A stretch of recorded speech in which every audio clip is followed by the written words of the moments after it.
అనంతపురం నగరంలో అంబేద్కర్ బ్రిడ్జి మీద కారు దగ్ధం. కారులో ఉన్న ప్రయాణికులకు ఎటువంటి ప్రాణ నష్టం జరగలేదని తెలియజేశారు. కారులో ఉన్న ప్రయాణికులలో ఓనర్ ఒకరు గ్యాస్ లీకేజ్ కావడంతో మంటలు బయటకు వచ్చాయని, ఫైర్ ఇంజన్ ఎదురుగా ఉండడంతో ఫైర్ ఇంజన్ వాళ్ళు వచ్చి మంటలను అదుపు చేశారని తెలియజేశారు.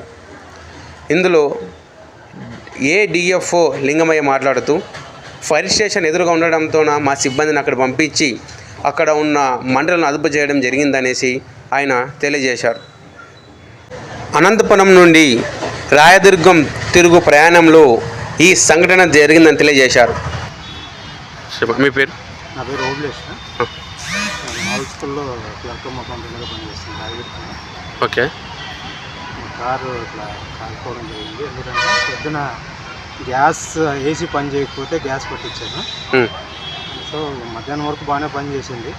ఇప్పుడు అనంతపూర్లో తిరిగి ప్రయాణం అయ్యేటప్పుడు కారులో పొగలు వచ్చినాయి.